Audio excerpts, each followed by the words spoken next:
Imagine a world, not so different from our own, that reached the zenith of civilization.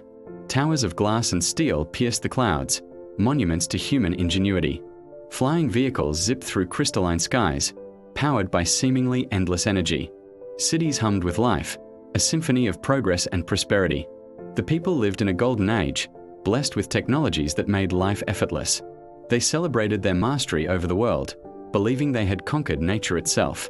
Every day was a testament to their brilliance, every skyscraper a monument to their power.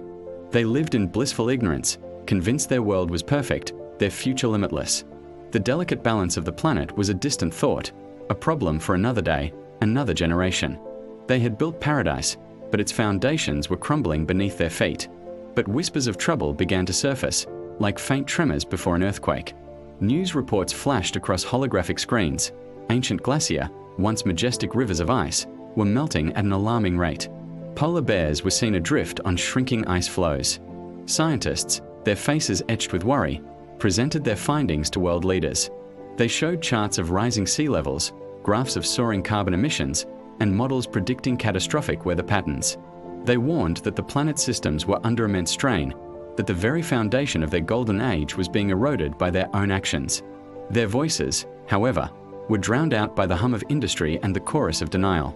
The warnings were dismissed as alarmist, as fear-mongering that threatened economic growth. Small coastal towns began to experience unusual flooding, but these were brushed off as once-in-a-century freak events, isolated incidents, nothing to worry about. The world partied on, blind to the storm gathering on the horizon. Then, the storm broke. It wasn't a single event, but a relentless, cascading fury. The unheeded warnings became a terrifying reality. Without warning, the oceans rose up in anger. Gigantic tsunamis, titans of water and foam, slammed into coastlines around the globe. The first wave was just a prelude. More followed, each one larger, more destructive than the last. The grand cities, once symbols of power, became tombs of concrete and steel. Iconic landmarks, structures that had stood for centuries, were swallowed by the churning sea as if they were mere sandcastles. As the tsunamis receded, the sky opened. A torrential, world-engulfing rain began to fall. It wasn't a cleansing rain, but a suffocating deluge that fell for weeks, then months. Rivers burst their banks, dams collapsed, and the water kept rising. Desperate attempts were made to fight back. People built makeshift barriers, scrambled to higher ground, but it was a battle against an unbeatable foe. Nature, for so long ignored and abused, was now reclaiming its world with terrifying force. The symphony of the cities was replaced by the roar of water and the cries of the lost. The golden age was over, drowned in a torrent of its own making. When the rains finally ceased and the seas began to calm, a new world was revealed. It was a world of silence, broken only by the gentle lapping of water against shattered ruins.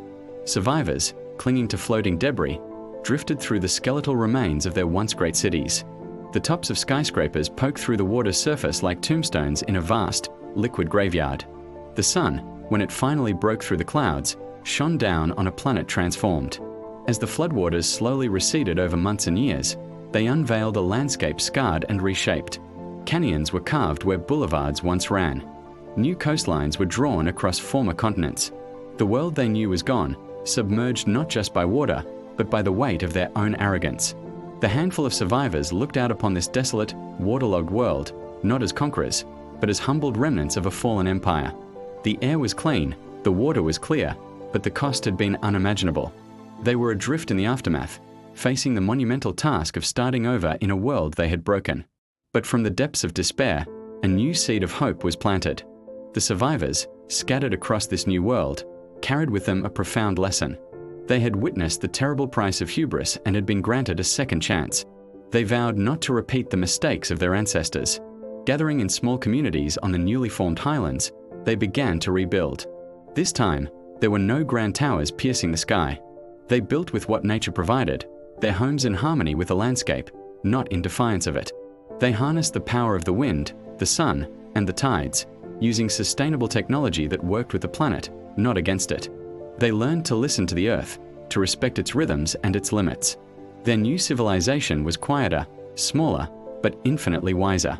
Years passed, and green began to reclaim the ruins. And one day, on a hillside overlooking the skeletal remains of a forgotten metropolis, a child knelt down.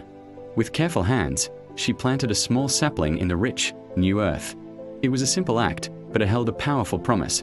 A new dawn, a future built not on dominance, but on respect, a hopeful but cautionary tale for all time. Thank you for watching.